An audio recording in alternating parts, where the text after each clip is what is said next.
Hello, it is August the 16th today. I am in a situation where I'm looking to try to start something new that I've never done before, and I'm going to stay on top of this every single day. Being somebody who has dealt with depression all my life, stage 1 depression, mental thing, came from my father, I think I do pretty good. I've never turned to alcohol, smoking, drinking, self-inflicted harm. I've been a bit of a goth and an emo when I was a kid, but I didn't dress up in black or go crazy on it, but so I'm in a bit of a tricky spot here. So I use Facebook dating. And every single person who sets up a profile is either Christian, conservative, spiritual, atheist, Catholic. But nobody seems to know these things about Facebook dating. It's free. Okay, so if a place to find someone to socially connect with somebody is free, and the main thing on there, which I'm about to show you, this is a shocker. This is what Facebook inspires us to do. This is what it's all come down to.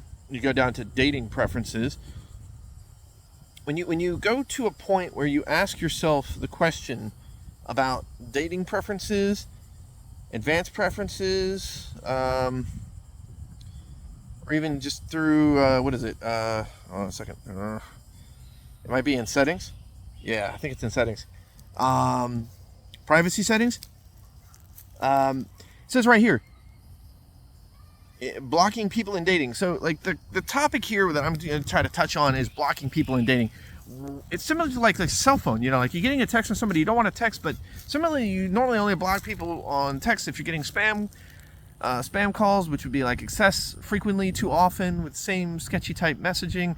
Sure, yeah, but here this is what's funny about Facebook dating and the whole thing with it. When you go learn more about blocking on Facebook, this is what it teaches you.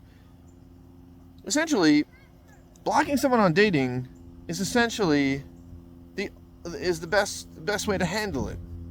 And it's simply, as it defines, it's as if it makes you feel uncomfortable. Like, so if this person makes you feel uncomfortable, even if they say something that maybe you don't like to see right off in a conversation, it's almost like in person, somebody says something that you get the wrong vibe from, just go ahead and block them. I mean, you wouldn't literally stand in front of somebody you met in real life and even be lucky to get to that point, because how many people can say that they've met their matches in real life?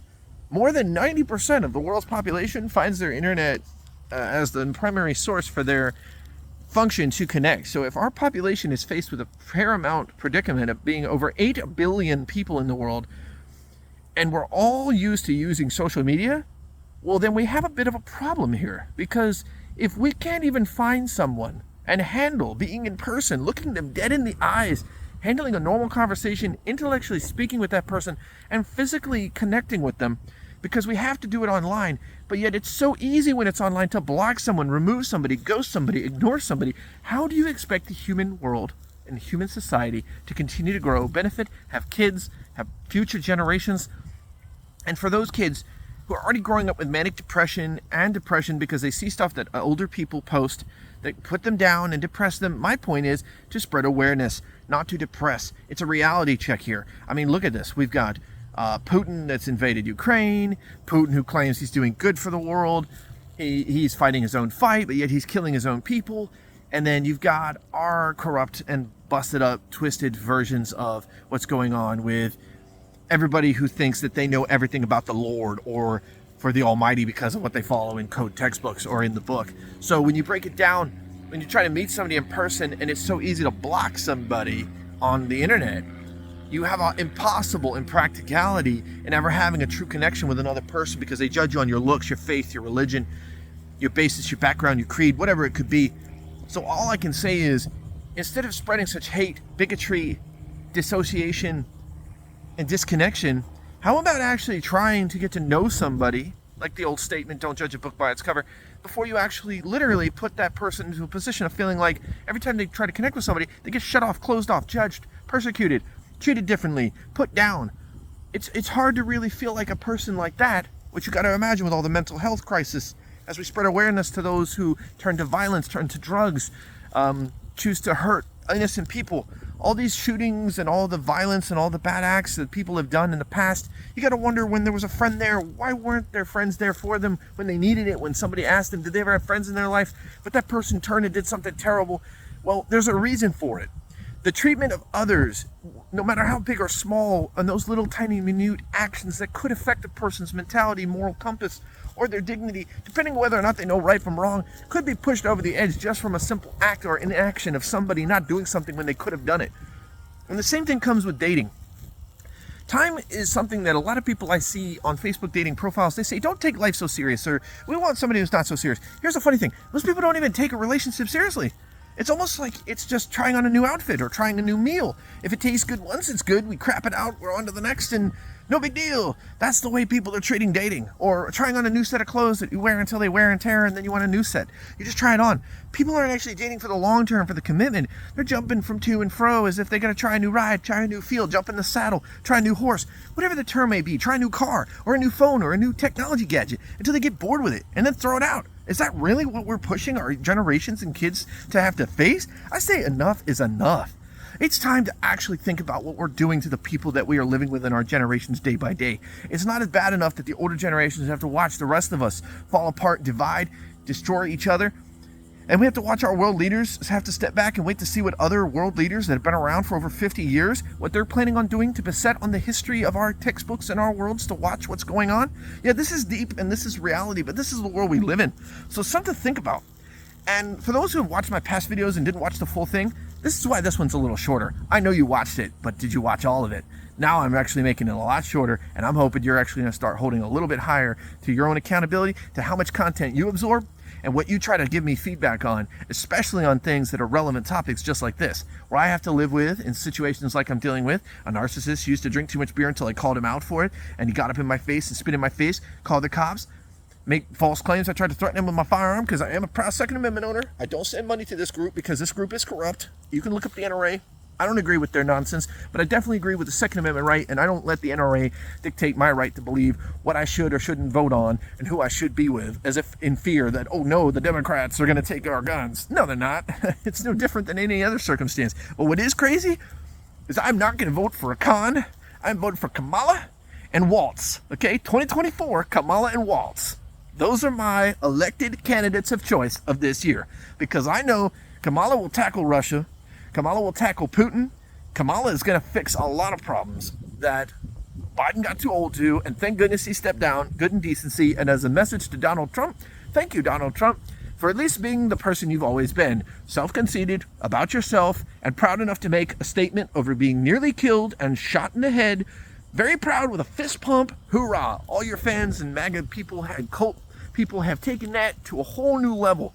They don't even care about democracy anymore. They're just so proud that you didn't die. The man who apparently is going to save America. Well, the funny thing is, Mr. Trump, at least you're just going to stay the way you are. You're going to make your own future. If I was to try to give you advice, whether you take it or not, as sad as it is to say, my mother was a Gemini. I know you are too, but I wouldn't even bother to try to talk with you, sir. No, sir. Am I glad the shooter's dead? Absolutely. I don't think that shooter should have lived a day to get to that point. Sorry to his family and those of whom are victims of which, including the firefighter who died up there in Pennsylvania, the fallen hero. My gosh, I feel terrible right now. I'm going to have to make sure I put that in my video too, because, if I'm talking about one thing, got to make sure I cover all the facts. The function of what comes in is that we have to start thinking about the accountability of the long term, because time goes by way too fast. And back on what I was saying about how people treat each other on social media and these dating websites. Try to go on eHarmony or Tinder, and I know you could scoff and laugh about that, but it's true. What are you going to do? I mean, you have to physically go out of your way to try to find someone. Corey Compentor, to the honor of the firefighter who died. My prayers go to him and his family, even though I know it's very late now to say that, and I've never made a video about it, but I got to say it now. Yeah, a lot of stress on my mind, a lot of hardship. I've been going through a dark time in my own life, but as an American, I am shocked to see that we aren't standing up against certain acts. There's enough of outreach on the whole, gun violence. That's a good thing. When it comes to politics, I think it's time we say that it's time for younger generations to step up to the plate, suddenly to be politicians, and clean up this broken system. Keep our democratic republic the way it's supposed to be. American.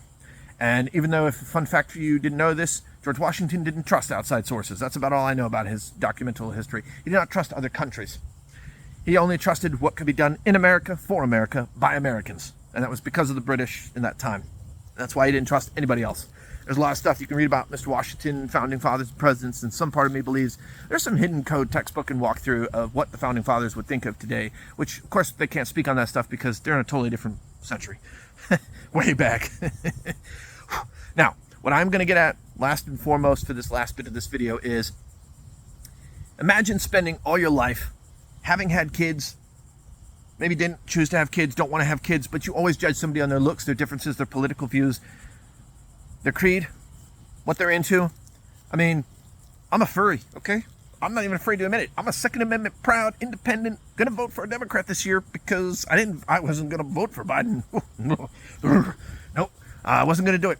I was definitely not gonna vote for Trump. But back on that topic, yeah, glad the shooter's dead. And yes, I'm a furry. I'm with the LGBT community. I am proud of that. But I only prefer to date women and be with a woman and be partnered with a woman. But the challenge of that actually becoming a reality is getting harder and harder in today's world because there's so many single women out there, good women, but they always seem to just not have time for a real connection. Their motto is, don't take life so seriously, or I got too much stuff going on with me because I got a kid and I don't think you can handle that, or they presume to think ahead of time that they don't want to get involved with another guy because they've already been with too many. And my theory is, well, hey, there's always going to be one woman out there, right? There's always going to be one. So let there be the one woman who can calm the fires that burn in me, because my theory is I will not stop and I will not quit, whether I have to say it on YouTube in my own video or I have to do it in real life to make the action actionable, because I don't see enough getting done and it seems like more need to step up, and I am going to do what I got to do. So thank you for watching, and it's going to take some time for me to get to that point, but I'm not going quietly. Thank you again, and take care. Philip Mills, P. Mills McLovin signing out.